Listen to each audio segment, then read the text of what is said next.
నమస్తే, నేను మీ Gopi. Welcome back to our hero. మనతో వచ్చరికి సీనియర్ జర్నలిస్ట్ జగదేవ్ గారు ఉన్నారు. సార్ నమస్తే సార్. సార్, ఆంధ్రప్రదేశ్లో వైసీపీ గవర్నమెంట్ ఓడిపోయిన తర్వాత వైసీపీ గవర్నమెంట్లో వైసీపీ గవర్నమెంట్ ఉన్నప్పుడు ఎవరైతే బాగా కొంచెం హడావుడి చేసి కొంచెం యువ నాయకుడు అని, అదేవిధంగా సిరెడ్డి కొంచెం ఈ మధ్య బాగా హాట్ కామెంట్ చేశారు వాళ్ళు. అప్పుడు బయట పార్టీ అధికారం ఉన్నప్పుడు, పార్టీ అధికారం పోయిన తర్వాత సోషల్ మీడియాలో బాగా సిరెడ్డికి బైరెడ్డి సిద్ధార్థ రెడ్డికి ఇద్దరికి మ్యారేజ్ జరగబోతున్నట్టుగా, వాళ్ళిద్దరూ కలిసి ఉన్నట్టుగా కొన్ని బాగా సోషల్ మీడియాలో పోస్టులు కానీ లేకపోతే వాళ్ళ మీమ్స్ కానీ బాగా వైరల్ అవుతున్నాయి. సో దీని మీద మీరేం చెప్తారు?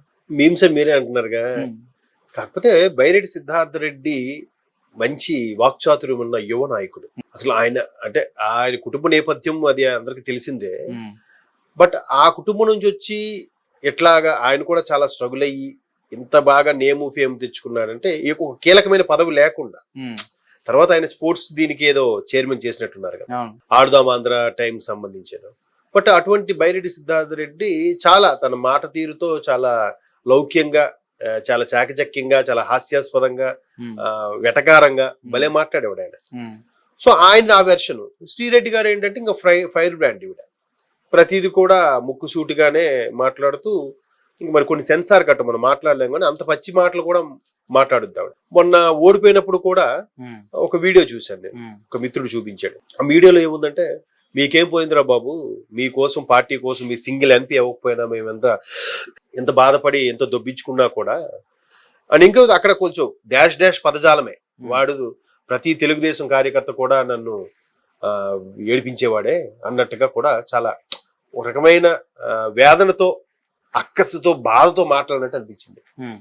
సో వీళ్ళిద్దరికి ఆయన బైరెడ్డి సిద్ధార్థ రెడ్డి అంటే ఆయన కోప్పడినట్టుగా ఇప్పుడు మనం చూడం. చాలా కూల్ గా ఏముందన్నా ఇవి ఏముంది ఇలాగే కూల్ గా మాట్లాడుతూనే పంచులు అవి వేస్తుంటాడు. అంటే అప్పట్లో శ్రీరెడ్డి మనం సోషల్ మీడియాలో కూడా బైరెడ్డి సిద్ధార్థ రెడ్డి చాలా క్యూట్ గా ఉంటాడు, నేను ఒక రోజు గడపాలనుకుంటున్నాను అన్నట్టు కూడా ఆమె స్వయంగా చెప్పారు. సో దాని గురించి ఏం చెప్తారు? అంటే ఇవి చాలా ఇంతకుముందు కూడా చాలా మంది బాలీవుడ్ యాక్టర్స్ మీరు చూసే ఉంటారు. పలానా పార్టీ గెలిస్తే, ఆవిడ పేరు మర్చిపోయింది, క్లబ్ డాన్సర్ గా యాక్ట్ చేసేది బాలీవుడ్ హీరోయిన్, పేరు గుర్తు రావట్లేదు. ఆవిడ ఎలాగా చెప్పింది, కాంగ్రెస్ గెలవదు, గెలిస్తే నేను న్యూడ్గా ప్రదర్శనిస్తా అని. ఇంకో బాలీవుడ్ యాక్ట్రెస్ అయితే, ఒకవేళ సమ్ ఎక్స్ పార్టీ గెలిస్తే వాళ్ళకి ఒక రాత్రంతా గడుపుతా, ఇట్లాంటి పిచ్చి పిచ్చి స్టేట్మెంట్లు ఇవ్వడం వాళ్ళు స్టార్ట్ చేశారు. తర్వాత ఇక్కడ ఈవిడ కూడా మీరు అన్నట్టే గుర్తొచ్చింది. అంటే మరీ గడుపుతా అన్నట్టుగా విషయం నాకు గుర్తులేదు కానీ చాలా క్యూట్ గా బాగుంటారు బైరెడ్డి సిద్ధార్థ రెడ్డి అన్నట్టుగా మాట్లాడడం. దానికి కొనసాగింపుగా ఇప్పుడు సోషల్ మీడియాలో ఎట్లా నడుస్తుందంటే, బైరెడ్డి సిద్ధార్థ రెడ్డి కూడా అంతగా సోషల్ మీడియాలో హల్చల్ చేయట్లేదు. చూడండి, ముందు చాలా షార్ట్స్ లోను, ట్రోల్స్ లోను, ఇన్స్టాలోను తెగ వచ్చేవి ఆయన స్టేట్మెంట్స్. ఏదో ప్రధానికి ఒక వేదాంత ధోరణిలో, ఒక రకరకాలుగా జీవితాన్ని ముడిపెట్టి, రాజకీయాలు ముడిపెట్టి మాట్లాడినట్టుగా, మీకు ఇంత చిన్న వయసులో ఎంత అనుభవం ఎలా వచ్చిందని చెప్పి మన జర్నలిస్ట్ సోదరులు అడిగితే ఆయన చాలా గొప్పగా డిఫరెంట్ గా చెప్పడం. ఇట్లా అయితే దానికి మళ్ళీ ఈవిడ కింద పోస్ట్ పెట్టు ఓకే అన్నట్టుగా పెట్టడం. మరి ఆవిడ పెట్టిందో వేరే వాళ్ళు దాన్ని క్యాప్చర్ చేసి 2 క్లబ్ చేశారో తెలియదు కానీ అట్లా అలాగా ఆ వార్త ఈ వార్త రావడం. ఇద్దరు వైసీపీకి సంబంధించిన అభిమానులే, ఇద్దరు ఒకే సామాజిక వర్గం వాళ్ళు కదా, శ్రీరెడ్డి, బైరెడ్డి సిద్ధార్థ రెడ్డి. సో వీళ్ళిద్దరూ ఒకటి అవుతుపోతున్నారు. ఏముంది, ఒకటి అవబోతున్నారట అని ఎవడని అన్నాడంటే దాని వెంటనే అట ఎవరు ఏదో ఉందని చెప్పి వెంటనే ఆయన చూసి ఇంకోటి పెడతాడు, అది చూసి ఇంకోటి పెడతాడు. బట్ ఆ కుటుంబ నేపథ్యం, ఈ కుటుంబ నేపథ్యం చాలా వేరు. మేబీ ఆవిడ అసలు ఆంధ్రాలో ఉన్నారో లేదా హైదరాబాద్ లో ఉన్నారో మద్రాసులో ఉన్నారో తెలియదు ఆవిడ. ఇంకా మరి ఈయన అయితే అక్కడే ఉంటాడు, ఈయన బైరెడ్డి సిద్ధార్థ రెడ్డి రాయలసీమ ప్రాంతంలో. ఇద్దరికి ఎక్కడ కుదురుతుంది అనేది క్వశ్చన్ మార్క్. కాకపోతే సోషల్ మీడియాలో ఇట్లాంటివి ఏమంటే ఖచ్చితంగా ఈ మధ్యకాలంలో ఒక పెద్ద ఫ్యామిలీకి చెందిన ఒక అమ్మాయి భర్తతో విడాకులు అయిపోయి ఇంటికి వచ్చింది అనగానే వెంటనే వాళ్ళ మేనత్త కొడుకు ఇంకోటి ఉన్నాడు ఖాళీగా, వాడితో నిశ్చితార్థం అంట, పెళ్ళంట అని చెప్పి ఆల్రెడీ వార్తలు వస్తున్నాయి. పేరు అనవసరం లేండి. అలాగా ఇక్కడ కూడా ఏంటంటే బైరెడ్డి సిద్ధార్థ రెడ్డి గారిని గురించి గతంలో ఈవిడ చాలా క్యూట్ గా బాగుంటాడు, మంచి యువనేతగా ఉంటాడని స్టేట్మెంట్ ఇవ్వడం, దాన్ని ఇక్కడ తీసుకొచ్చి పులిహార కలిపారేమో అని అనుకుంటున్నాను.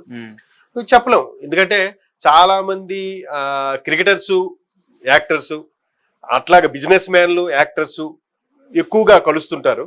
బట్ రాజకీయ నాయకులు, యాక్టర్స్ కలవడం అనేది చాలా అరుదుగా ఉంటుంది. బట్ ఈవిడ అంత రాజకీయ నాయకురాలు కూడా కాదు. అలాగని గొప్ప నేము ఫేమ్ ఉన్న యాక్ట్రెస్ కాదు. ఇప్పుడు ఆయన కూడా ఒక స్థాయికి ఎదిగిపోయిన లీడరు కాదు.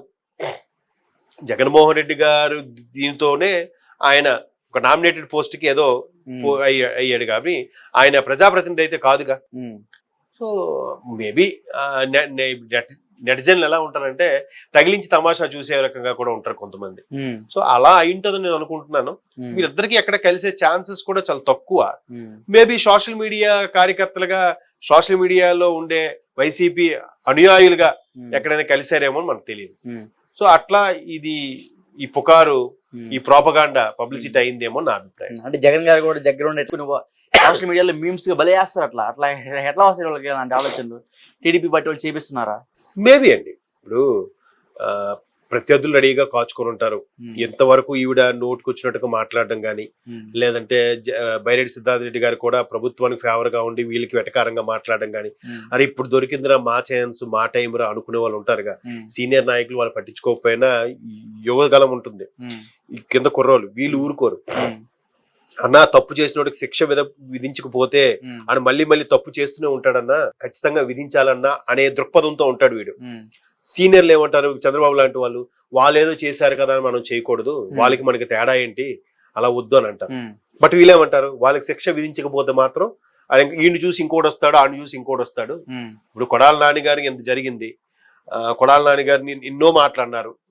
కానీ ఆయన ఇప్పుడు ఏం చర్యలు తీసుకోకపోతే ఏమంటున్నారు కుర్రోళ్ళు, ఆయన అలా వదిలేస్తే ఎట్లా అన్నా ఆయన చూసి ఇంకోటి తయారవుతాడు. ఇప్పుడు ఆ బోరుగడ్డ అనిల్ గారు ఉన్నారు, ఆయన ఇంకా దారుణంగా మాట్లాడాడు ఆయన.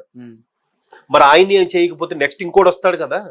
వీళ్ళకి ఒక భయం అనేది ఏర్పరచాలి, వీళ్ళు చేసిన తప్పుకి శిక్ష అనుభవించాలి, అది చట్టపరంగానే జరగాలి అనేది యువగలం యొక్క గొంతుక వాయిస్. మరి ఏది వాస్తవం అంటారు? సో ఇలాగా బోరుగడ్డ వారు ఇలాంటి వాళ్ళని ఎప్పుడైతే పనిష్ చేయలేదో, అరే ఈయన చూసి ఇంకో ఇంతకు తయారవుతారు కదా. సో అట్లాగా కొన్ని రకాలుగా శాఖాపరమైన చర్యలు, చట్టపరంగా చర్యలు తీసుకుంటే కొంతమందికైనా భయం కలుగుతుందని ఒక అభిప్రాయం.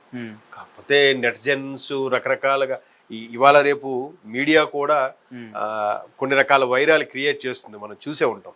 గతంలో కూడా వాళ్ళు ఏం యాక్షన్ తీసుకోకపోయినా వీళ్ళు యాక్షన్ తీసుకుంటున్నారు అన్నట్టుగా ఎవరో ఒకరు పోస్ట్ చేస్తారు, దాన్ని వెంటనే ఇంకోటి ఖండిస్తాడు. అంటే ఈ ఊరికే అంటే వీడు ఒక టాపిక్ స్టార్ట్ చేస్తే అది తిరిగి మళ్ళీ వాడి దగ్గరికి ఎలా వస్తుందా అని చెక్ చేసే టైప్ లో కూడా నెటిజన్స్ ఉన్నారు ఇవాళ రేపు. సో కాబట్టి ఈ బైరెడ్డి సిద్ధార్థ రెడ్డి గారి శ్రీరెడ్డి వ్యవహారం కూడా ఆ పరంగా పుట్టుకొచ్చుండొచ్చు. మేబీ దానికి తోడు శ్రీరెడ్డి గారిని ఆ వైసీపీకి అంత ఫేవర్ గా ఉండి టీడీపీ పరంగా ఎంత బ్యాడ్ గా మాట్లాడినప్పుడు చాలా బ్యాడ్ అయిపోయింది ఆవిడ. చాలా వ్యక్తిగతంగా కూడా ఆవిడ కూడా చాలా ట్రోల్స్ చేసి చాలా మంది ఇబ్బంది పెట్టారు. ఆవిడ కూడా తగ్గలేదు, ఒక్కొక్కడికి పగిలిపోతాయి అని చెప్తున్నట్టు కూడా వార్నింగ్లు ఇస్తూనే ఆవిడ ఫైర్ బ్రాండ్ గా మాట్లాడింది. సో అటువంటి వ్యక్తుల్ని ఎవరు దగ్గర చేర్చుకోరు అనే ఫీలింగ్ లో ఇట్లా ఊరికే తగిలించి తమాషా చూసే విధంగా సిద్ధార్థ రెడ్డి గారికి ఈవిడికి అవుతుందని చెప్పి క్రియేట్ చేస్తుంటారేమో అని నా అభిప్రాయం. బట్ అంత కానీ చెప్పలేం, ఎట్లా ఉంటుందో తెలియదు. ఒకే సామాజిక వర్గం కాబట్టి ఏవి ఇప్పుడు ఎట్లా దారి తీస్తాయో చెప్పలేదు.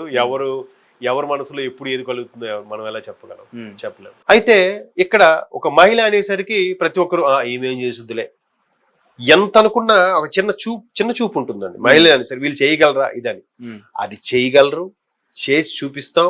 మా దాంట్లో మహిళలకి ఎంత ప్రాధాన్యత ఉందో చూపిస్తామని చెప్పడానికే చంద్రబాబు గారు ఈ డెసిషన్ తీసుకున్నారని అనుకుంటున్నాను.